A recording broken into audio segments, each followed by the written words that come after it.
Terima kasih Anda masih bersama kami, masih bersama epidemiolog Dr. Mas Dalina Pane yang terhubung bersama kami melalui Zoom. Dokter, tadi sebelum break saya mengatakan AstraZeneca sudah tiba di Indonesia, tapi komposisinya bukan dari virus SARS-CoV-2 yang ditidurkan atau dimatikan, melainkan dengan kandungan lain. Ini apakah mempengaruhi tingkat efikasi karena berkaitan dengan masih sanggupkah vaksin AstraZeneca ini menghalau virus B1351 ini, Dok? Ya, seluruh vaksin yang beredar saat ini dan diberikan EUA oleh beberapa negara, termasuk Indonesia, itu tentu sudah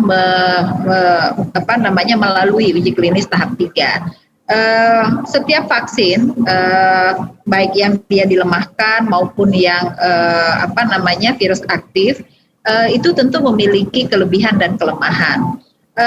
AstraZeneca digunakan di cukup banyak negara dan kita juga mengapresiasi pemerintah mampu untuk mengadakan vaksin tersebut walaupun jumlahnya masih cukup sedikit. Jadi dalam proses vaksinasi sendiri semestinya sih 70% dari penduduk Indonesia itu divaksin baru kemudian bisa terlindungi. Dan untuk vaksin sendiri kita juga belum tahu berapa lama daya lindung dari setiap vaksin tersebut terhadap individu.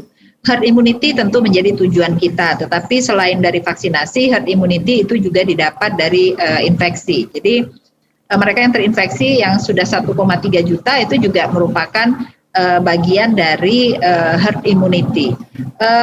Memang cukup panjang waktu yang digunakan untuk mencapai 70% sampai hampir, dan kita akan coba percepat menjadi 12 bulan. Tetapi kalau terlalu panjang, yang kita takutkan kita harus kembali vaksinasi lagi dan itu tidak akan pernah selesai. Baik. Karena itu upaya pengendalian itu tentu yang menjadi utama. Vaksin pengalaman kita ya, kalau kita lihat historinya, pandemi-pandemi besar itu biasanya akan selesai sendiri ada ataupun tidak ada vaksin 18 sampai dengan 24 bulan. Oke. Saat ini kita sudah 12 bulan, 13 masuk ke bulan ke-13.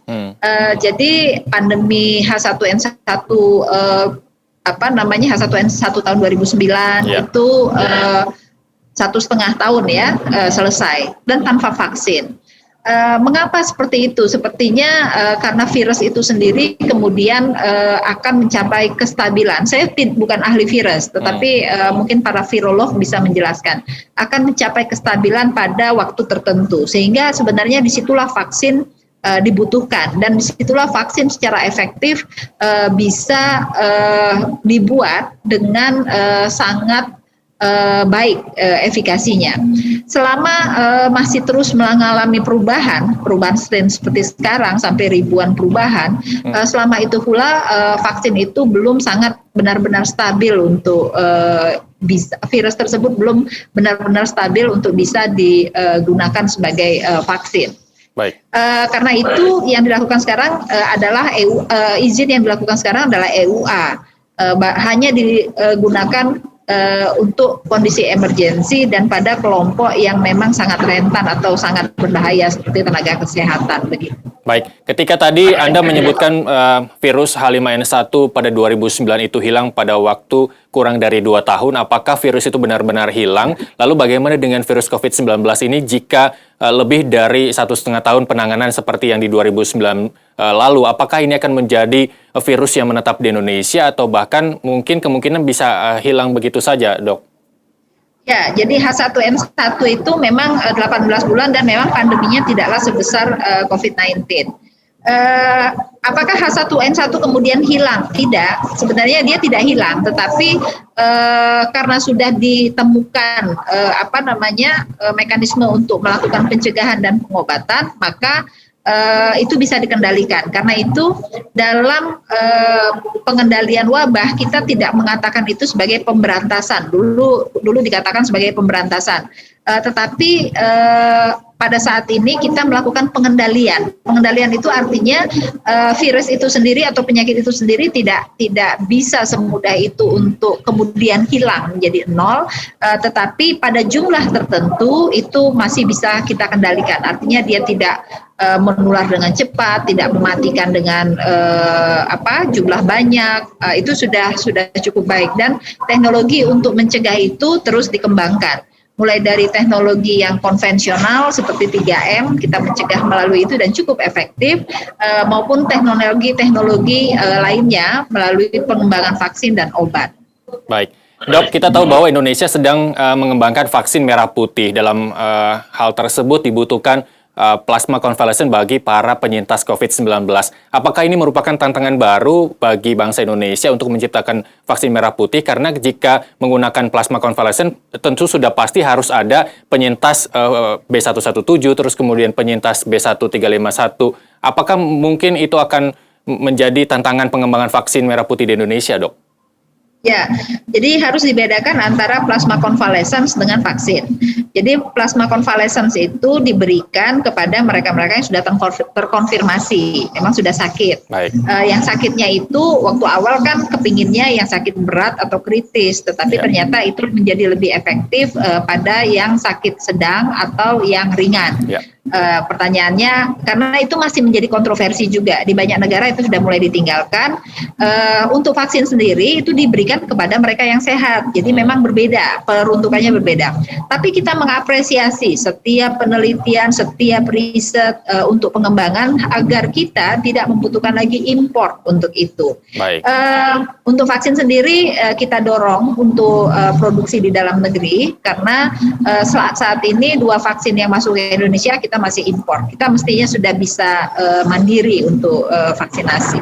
Baik, apakah ini waktu yang cukup lamban pemerintah Indonesia dalam menyediakan vaksin ketika negara-negara maju sudah mengekspor vaksin ke sejumlah negara dengan produksi vaksin yang ribuan bahkan jutaan begitu, Dok?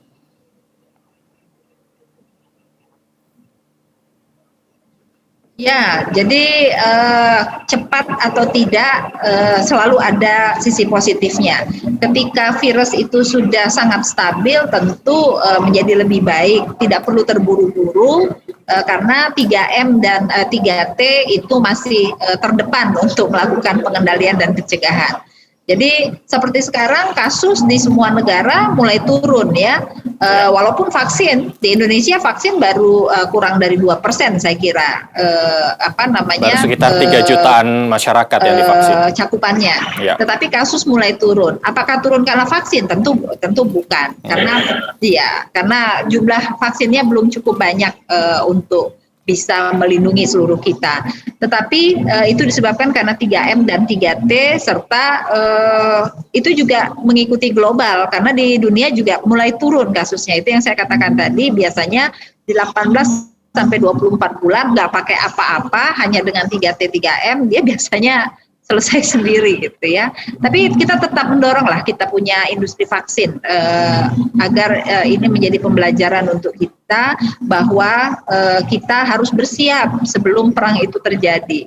Kalau sudah terjadi itu sebenarnya kita terlambat. Baik. Dok, kita prediksi ke depan ketika Anda mengatakan bahwa suatu virus di satu negara tidak mungkin 100% hilang, tapi masih ada, itu artinya bahwa anak cucu kita nanti yang lahir harus mendapatkan vaksin di luar vaksin-vaksin yang mungkin memang mereka dapatkan ketika masa kecil ya, Dok. Berarti kebutuhan vaksin di Indonesia akan terus memproduksi selama-lamanya begitu, Dok.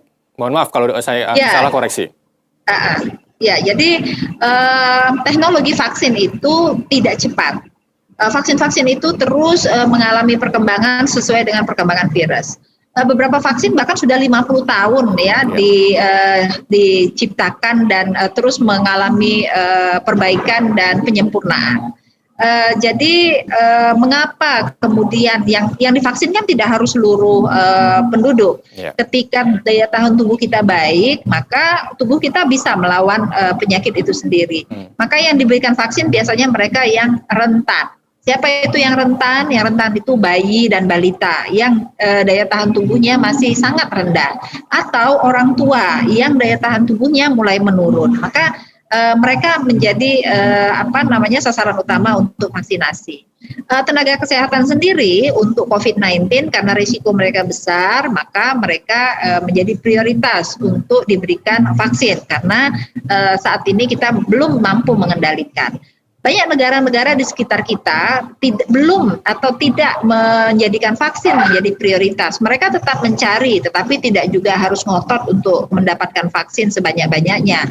Mengapa? Karena mereka sudah terkendali. Maka yang harus kita lakukan saat ini adalah mengendalikan, bukan mencari vaksin kemana-mana. Dan saat ini angkanya sudah mulai turun, walaupun kita masih menunggu 3-4 minggu ke depan. Apakah ini tetap konsisten untuk turun? Baik, terakhir mungkin sebagai closing statement dari Anda, Dr. Mas Dalina Pane, ketika September Inggris menemukan varian B117 hingga kini, 60% kasus terdeteksi adalah berasal dari pasien yang terdeteksi B117. Akankah di Indonesia seperti itu? Apakah mungkin ada masukan kepada pemerintah Indonesia agar kasus B117 tidak mendominasi di Indonesia, Dok?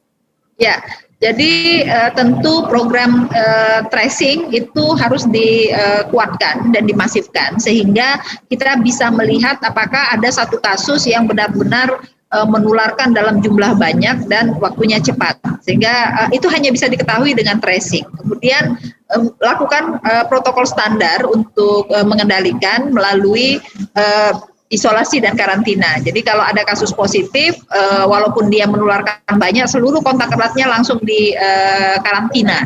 Yang kasus yang positif tadi diisolasi. Itu prosedur standar itu yang kita lupakan. Selama ini kita hanya mengisolasi kasus positif saja, yang kontak eratnya kita lupa. Padahal kontak erat ini yang memiliki probabilitas tinggi untuk mendapatkan hasil positif juga, sehingga keduanya itu harus berjalan seiring. Kalau kemarin hanya isolasi saja, saat ini karantina menjadi hal penting untuk pengendalian pandemi ini. Baik, luar biasa. Terima kasih epidemiolog Dr. Mas Dalina Pane telah bergabung bersama kami di Nusantara TV. Selamat bertugas kembali, Dok.